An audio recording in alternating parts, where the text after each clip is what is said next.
കേരളത്തോടൊപ്പം തന്നെ ബംഗാളും നിയമസഭാ തെരഞ്ഞെടുപ്പിലേക്ക് അടുക്കുകയാണ്. അപ്പോൾ റിപ്പോർട്ടുകൾ പറയുന്നത് മമതയ്ക്ക് ബംഗാളിൽ അടിതെറ്റും. സുവേന്ദു അധികാരിയിലൂടെ ബി.ജെ.പി ബംഗാൾ പിടിച്ചെടുക്കും എന്നൊക്കെയാണ് അധികാരത്തിലേക്ക് എത്തും എന്നുള്ളതാണ് റിപ്പോർട്ടുകൾ സൂചിപ്പിക്കുന്നത്. അപ്പോൾ ബി.ജെ.പി ഉടനെ തന്നെ ബംഗാൾ പിടിച്ചെടുക്കുമോ അതോ മമത തന്നെ തുടരുമോ? പിടിച്ചെടുക്കുമെന്ന് വെച്ചാൽ പിടിച്ചെടുക്കുമായിരിക്കാം. കാരണം സുവേന്ദു നേരത്തെ മമതയെ പരാജയപ്പെടുത്തിയിട്ടുള്ളതാണ്. പരാജയപ്പെടുത്തിയിട്ടുള്ളതാണ്. അതുകൊണ്ട് ആ ഒരു കാര്യത്തിൽ നമുക്ക് ബി.ജെ.പിയുടെ ഒരു കൂടി അവിടെ പാറും എന്നുള്ള രീതിയിൽ തന്നെ പറയേണ്ടി വരും. കാര്യം ഇന്ത്യൻ പാർലമെന്റിൽ തന്നെ നല്ല രീതിയിൽ സംസാരിച്ചുകൊണ്ടിരിക്കുന്ന മഹൂവ അവരെയൊക്കെ ആ പാർലമെന്റിൽ നിന്ന് സസ്പെൻഡ് ചെയ്യുകയും. പക്ഷേ അതിൽ പിന്നിൽ അദ്ദേഹത്തിന്റെ ഈ പറയുന്ന പാർലമെന്റിലെ അവരുടെ പാസ്വേഡും യൂസർ നെയിം അടങ്ങുന്ന കാര്യങ്ങൾ അവർ ഹിരാനന്ദാനി ഗ്രൂപ്പിന് ഫോർവേഡ് ചെയ്തു. അതിന്റെയൊക്കെ അടിസ്ഥാനത്തിൽ അവരെ സസ്പെൻഡ് ചെയ്തു.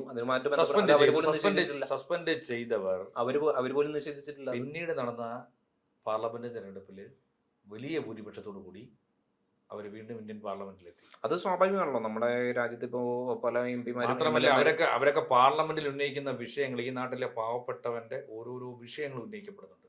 ഇന്ത്യൻ പാർലമെന്റിൽ അത്തരത്തിലുള്ള ഇപ്പൊ AAP ആണെങ്കിൽ ഹിരാനന്ദാനി ഗ്രൂപ്പ് ഒരു കോർപ്പറേറ്റ് അല്ലേ? പക്ഷേ അതെ അതെ.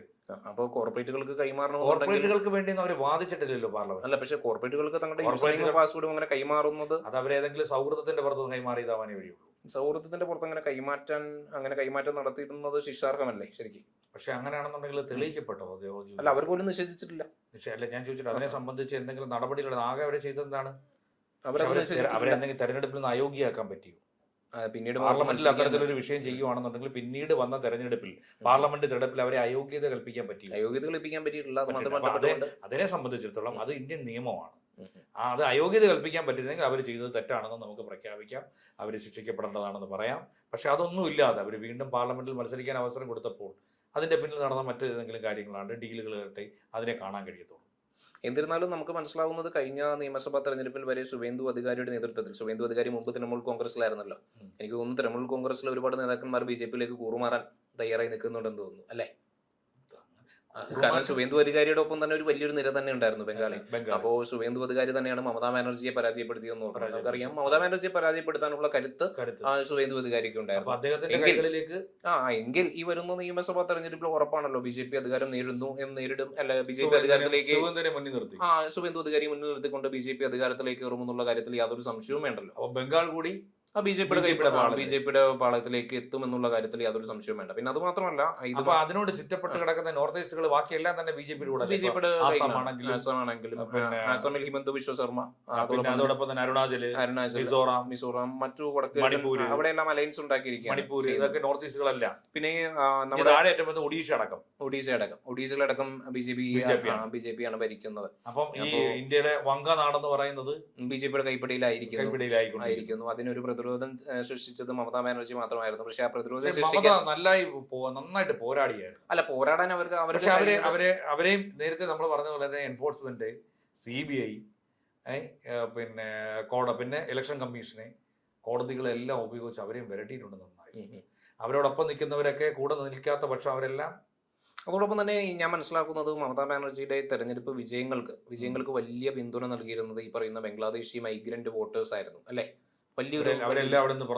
അവരെല്ലാം സ്പെഷ്യൽ ഇന്റൻസീവ് റിവിഷൻ വന്നതോടുകൂടി വലിയ തോതിൽ ഡിലീഷൻ നടന്നിട്ടുണ്ട്. അവരുടെ ഒരു വോട്ടർ പട്ടികയിൽ നിന്നുകൊണ്ട് വലിയ തോതിൽ ഡിലീഷൻ നടന്നിട്ടുണ്ട്. അപ്പോൾ സ്വാഭാവികമായിട്ട് അവർക്ക് ലഭിക്കുന്ന വോട്ട് ബാങ്കുകൾ പലതും ഇല്ലാതായി മാറും. പിന്നെ അതോടൊപ്പം തന്നെ അവരുടെ ഈ തൃണമൂൽ കോൺഗ്രസുമായിട്ട് ബന്ധപ്പെട്ടുകൊണ്ട് തന്നെ ഹുമയൂൺ കബീർ എന്ന് പറയുന്ന ഒരു എം പി ഉണ്ടായിരുന്നു. പുനർനിർമ്മിക്കുമെന്ന് പറഞ്ഞുകൊണ്ട് ഒരു പ്രഖ്യാപനം നടത്തി. അപ്പോൾ അത് പണവും പിരിച്ചു 1.5 കോടി രൂപയോളം അദ്ദേഹം പിരിക്കുകയും ചെയ്തു. അത് നടത്തിയതിന്റെ പേരിൽ അവർ ഇന്ന് സസ്പെൻഡ് ചെയ്യുകയും ചെയ്തിട്ടുണ്ട്.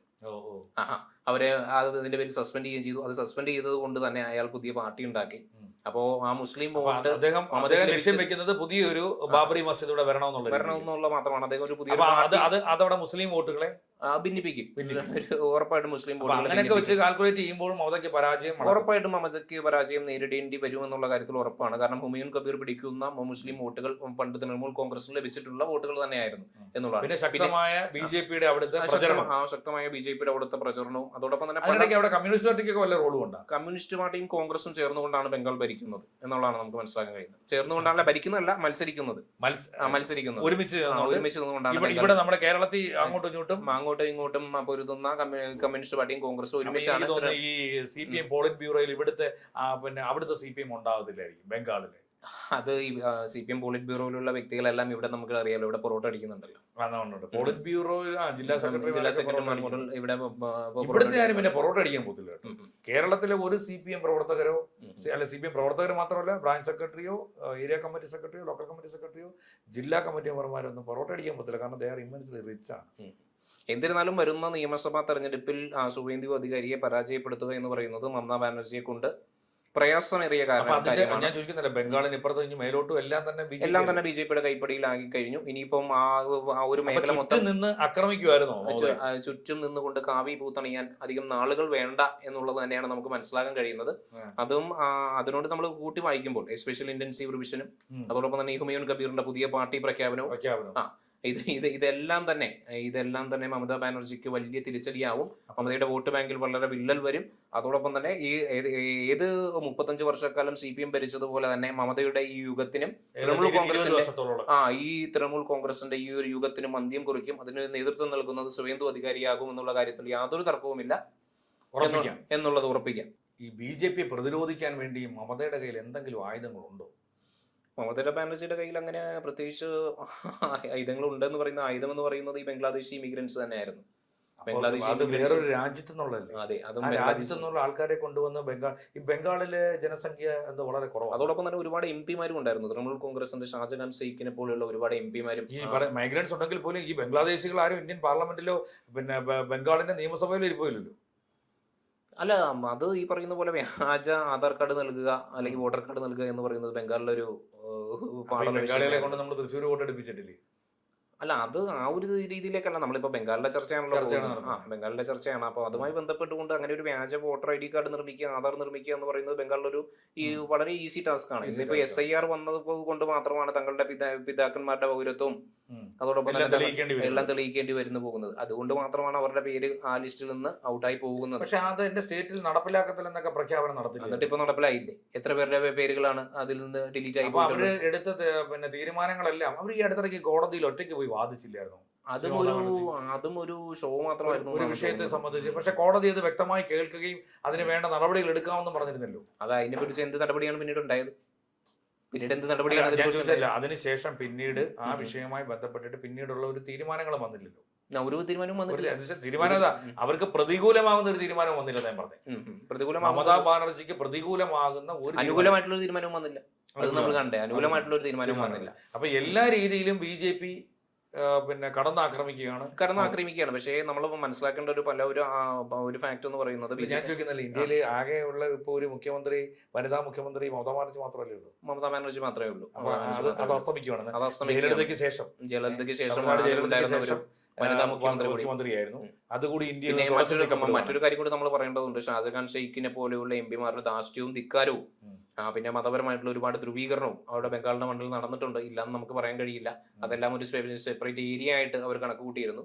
അപ്പോ പല മേഖലകളും മുർഷിദാബാദ് അടക്കമുള്ള ഏറ്റവും ദരിദ്രർ താമസിക്കുന്നത്, അതായത് അവിടെയൊക്കെ എനിക്ക് തോന്നുന്നു പിന്നെ അടിസ്ഥാനമായ ശമ്പളമൊക്കെ 25 രൂപ തോന്നുന്നു. അതെ, അത് തന്നെയാണ്.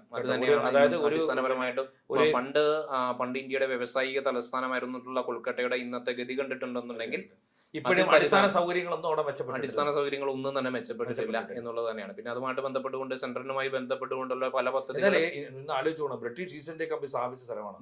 അതായത് ഇന്ത്യ 200 വർഷം ഭരിച്ച ബ്രിട്ടീഷുകാരുടെ ആസ്ഥാനം കൊൽക്കട്ടയായിരുന്നു. ഇന്ന് ആ കൊൽക്കട്ടയുടെ ദാരുണമായിട്ടുള്ള തരിപ്പണമായിട്ടുള്ള അവസ്ഥ കണ്ടിട്ടുണ്ടെന്നുണ്ടെങ്കിൽ ആരെയും ദുഃഖത്തിലായിരുത്തുമെന്നുള്ള കാര്യത്തിൽ യാതൊരു സംശയവുമില്ല. അത്രയും മോശപ്പെട്ട അവസ്ഥയിലേക്കാണ് ബംഗാൾ എത്തി നിൽക്കുന്നത്. എന്നിരുന്നാലും ആ വരുന്ന തെരഞ്ഞെടുപ്പ് ഇവരുടെ 20 വർഷത്തെ ഭരണം കൊണ്ടും കമ്മ്യൂണിസ്റ്റ് പാർട്ടിയുടെ 40 വർഷത്തെ ഭരണം കൊണ്ടും ബംഗാളിനെ രക്ഷപ്പെടുത്താൻ പറ്റും. അതിനു മുമ്പത്തെ കോൺഗ്രസ് പാർട്ടിയുടെ ഭരണം, അതിനു മുമ്പ് കോൺഗ്രസ് ആയിരുന്നല്ലോ ഭരിച്ചത്. കമ്മ്യൂണിസ്റ്റ് പാർട്ടിയുടെ ഭരണം, കോൺഗ്രസിന്റെ ഭരണം, അതിനുശേഷം തൃണമൂലിന്റെ ഭരണം, അതിനുശേഷമാണ് ഇന്നിപ്പോ BJP അധികാരത്തിലേക്ക് 78 വർഷമായിട്ടുള്ളൂ. അത് സമ്പൂർണ്ണമായിട്ട് ആ സംസ്ഥാനത്തെ തരിപ്പണമാക്കി, സാമ്പത്തികമായിട്ട് തരിപ്പണമാക്കി, വ്യവസായങ്ങളെ നാട്ടിൽ നിന്ന് ഓടിച്ചു.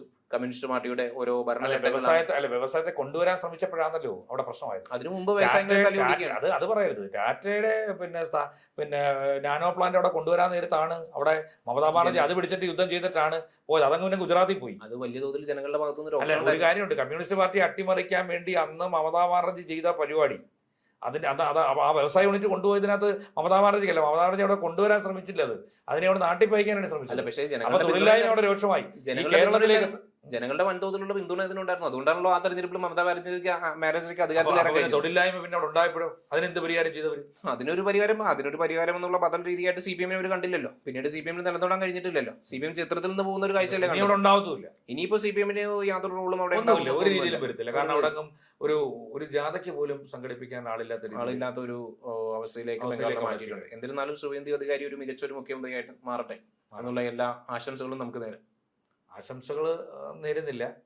എന്തായാലും എന്നെ സംബന്ധിച്ചുള്ള എനിക്ക് വലിയൊരു ഇഷ്ടമുള്ള നേതാവാണ് മമതാ ബാനർജി. അപ്പോൾ അവരവിടെ സ്ഥാനം നഷ്ടപ്പെടുക എന്ന് പറയുമ്പോൾ അങ്ങേറ്റം വിഷമമുണ്ട്.